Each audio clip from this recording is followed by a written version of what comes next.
Sejam todos bem-vindos, né? Hoje vamos dar continuidade ao Evangelho no Lar, né? Que está sendo feito às quartas-feiras, às 20 horas, pelo canal da Casa dos Espíritos no YouTube. É uma iniciativa que a gente tem feito, né? Para a gente dar continuidade nos trabalhos e tá podendo levar as palavras de Jesus aos nossos companheiros de casa e para todas as outras pessoas que se sintam à vontade em estar acompanhando o nosso trabalho, né? A prece inicial vai ser feita por mim, né, Simael, inicialmente. Em seguida, vai ser feita a leitura pela Gislaine, da leitura do capítulo 11 do livro Evangelho segundo o Espiritismo, né? E terão também mais dois outros textos, né? Os comentários vão ser feitos pela Michele e a prece final será feita pela Giovana. Que Jesus nos abençoe, né? E que possamos nesse dia e nos outros que virão ter a serenidade para ouvir o seu chamado e que possamos trabalhar na caridade para que cada vez mais nos aproximarmos de sua luz. Que essa luz ilumine o nosso caminho no bem e nos fortaleça em nossa jornada. Assim seja. Vou ler o item 13, a fé e a caridade, do capítulo 11 do Evangelho segundo o Espiritismo. Dize-vos, não há muito, meus caros filhos, que a caridade, sem a fé, não basta para manter entre os homens uma ordem social capaz de os tornar felizes. Pudera ter dito que a caridade é impossível sem a fé. Na verdade, impulsos generosos se vos depararão, mesmo entre os que nenhuma religião tem. Porém, essa caridade austera, que só com a abnegação se pratica, com um constante sacrifício de todo interesse egoístico, somente a fé pode inspirá-la, porquanto só ela dá se possa carregar com coragem e perseverança a cruz da vida terrena. Sim, meus filhos, é inútil que o homem ávido de gozos procure iludir-se sobre o seu destino nesse mundo, pretendendo ser-lhe lícito ocupar-se unicamente com a sua felicidade. Sem dúvida, Deus nos criou para sermos felizes na eternidade. Entretanto, a vida terrestre tem que servir exclusivamente ao aperfeiçoamento moral, que mais facilmente se adquire com o auxílio dos órgãos físicos e do mundo material. Sem levar em conta as vicissitudes ordinárias da vida, a diversidade dos gostos, dos pendores e das necessidades, é esse também um meio de vos aperfeiçoardes, exercitando-vos na caridade. Com efeito, só a poder de concessões e sacrifícios mútuos podeis conservar a harmonia entre elementos tão diversos. Tereis, contudo, razão se afirmardes que a felicidade se acha destinada ao homem nesse mundo, desde que ele a procure. Não nos gozos materiais, sim no bem. A história da cristandade fala de mártires que se encaminhavam alegres para o suplício.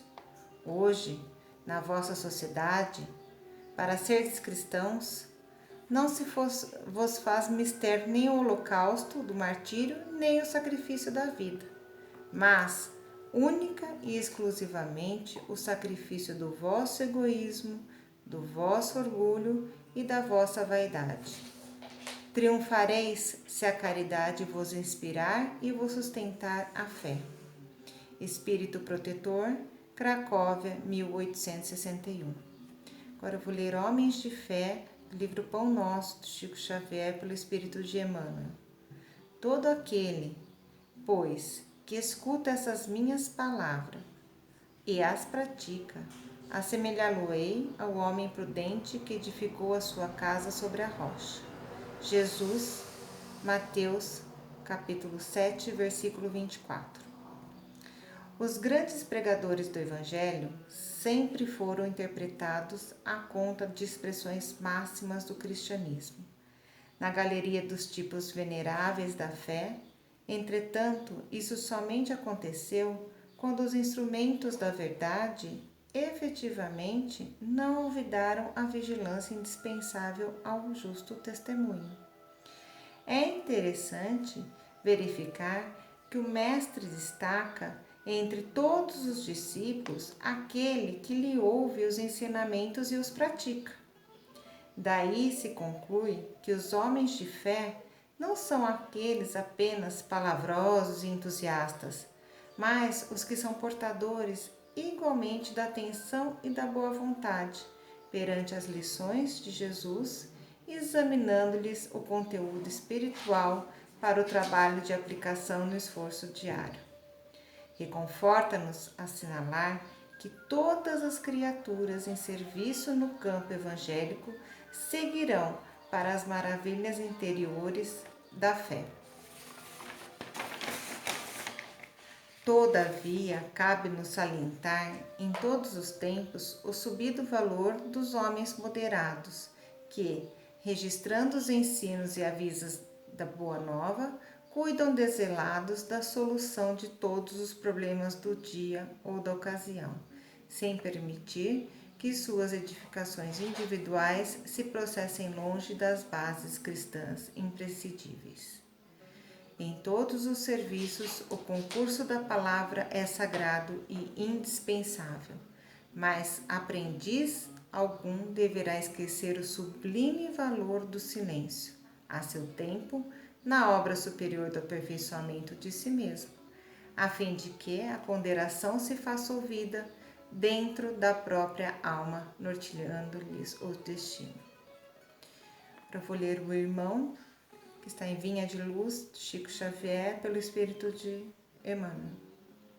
A caridade é sofredora, é benigna. A caridade não é invejosa, não trata com leviandade, não se ensoberbece. Paulo, 1 Coríntios, capítulo 13, versículo 4. Quem dá para mostrar-se é vaidoso. Quem dá para torcer o pensamento dos outros, dobrando-o aos pontos de vista que lhe são peculiares, é tirano. Quem dá para livrar-se do sofredor é displicente. Quem dá para exibir títulos efêmeros é tolo. Quem dá para receber com vantagens é ambicioso. Quem dá para humilhar é companheiro de obras malignas. Quem dá para sondar a extensão do mal é desconfiado. Quem dá para afrontar a posição dos outros é soberbo. Quem dá para situar o nome na galeria dos benfeitores e dos santos é invejoso. Quem dá para prender o próximo e explorá-lo é delinquente potencial. Em todas essas situações, na maioria dos casos, quem dá se revela um tanto melhor que todo aquele que não dá, de mente cristalizada na indiferença ou na secura.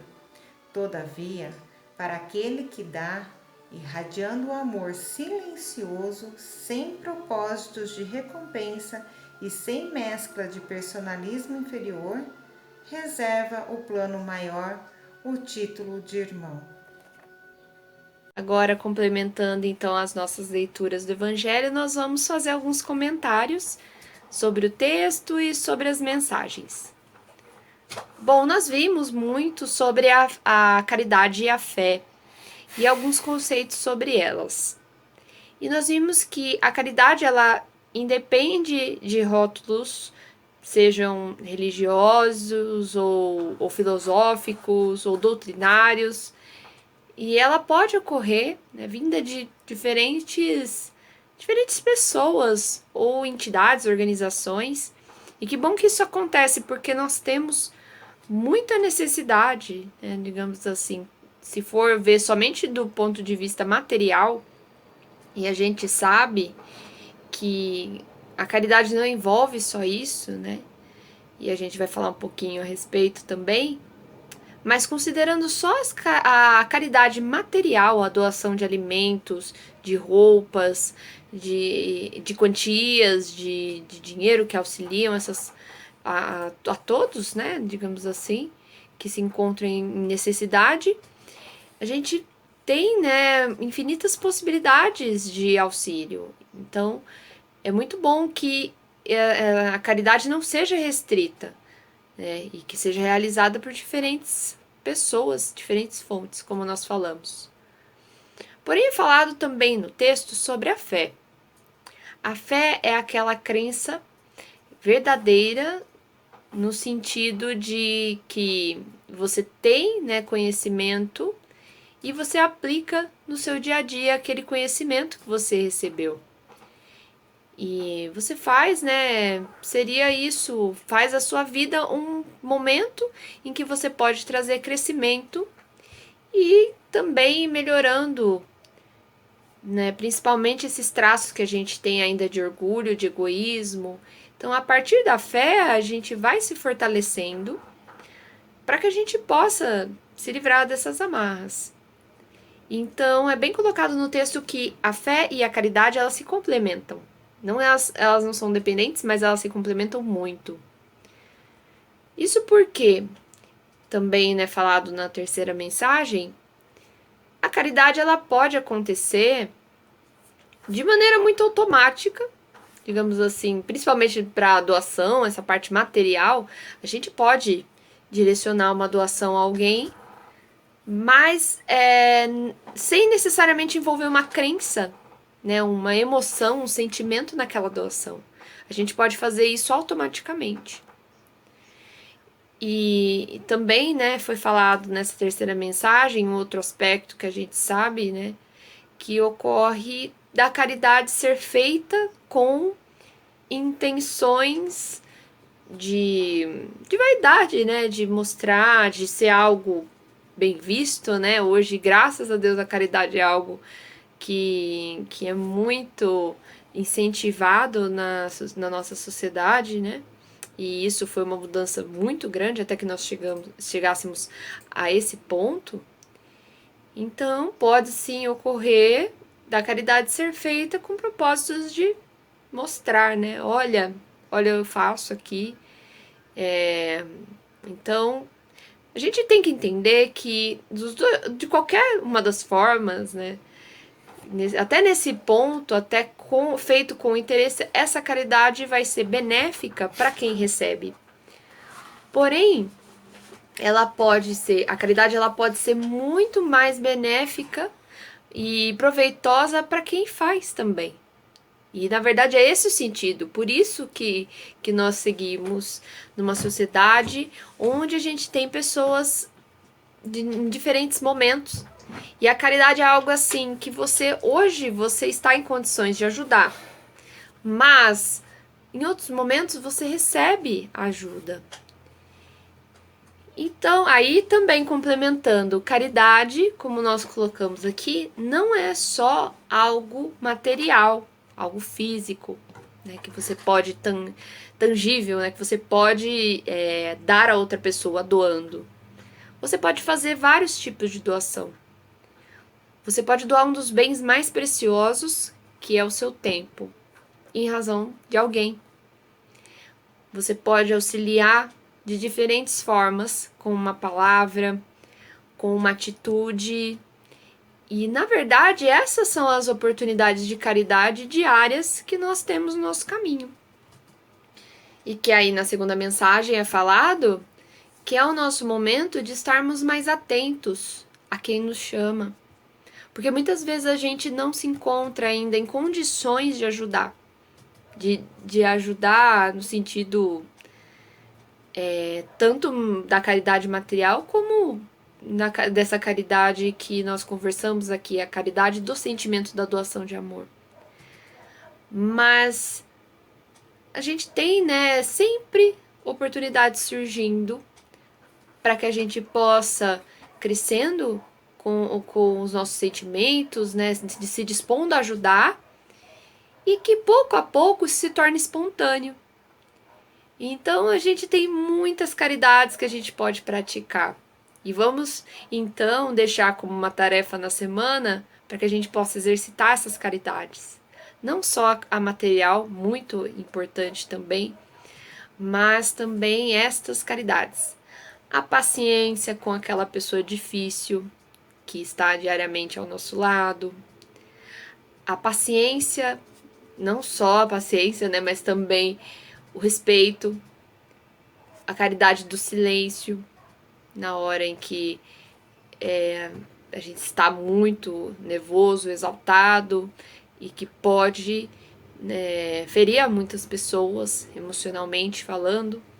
Então, todas essas são caridades muito possíveis e que a gente pode dizer também que são as mais difíceis, porque depende da nossa fé, depende do nosso coração. Então, a partir do momento que a gente sabe, né, tem fé que a gente está nessa caminhada evoluindo sempre, a gente segue mais, né, digamos assim, com os pés mais firmes, pensando, olha, eu vou ajudar, eu estou em condições de ajudar e serei caridoso em todas as minhas possibilidades. E também a gente tem fé nas outras pessoas, porque às vezes a gente julga antes de fazer a caridade, né? Falar, essa pessoa acho que não merece muito um ato de amor. Mas todos nós somos merecedores e nós temos muita caridade.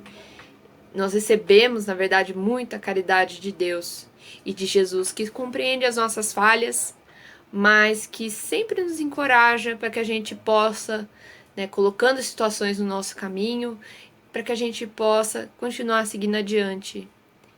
Então, que a gente tenha fé em que um dia nós estamos tendo esse momento de caminhada, difícil ainda, mas que nós temos ainda uma evolução longa a caminho e que a caridade ela vai ser um instrumento muito importante ao nosso crescimento.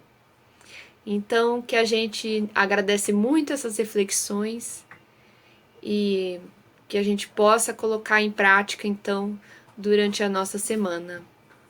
Que assim seja.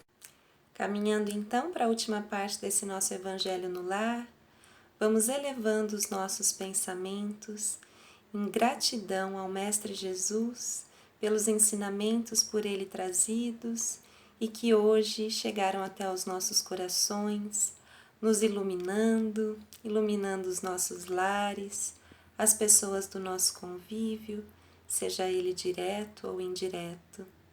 Obrigada, Senhor, pela oportunidade do aprendizado, pela oportunidade da busca pelo aprimoramento, da busca pela reforma íntima. Lembrando que as grandes transformações, como essa em que o nosso planeta se encontra nesse momento, começam exatamente em nós. Obrigada, Senhor, pela oportunidade. Que assim seja.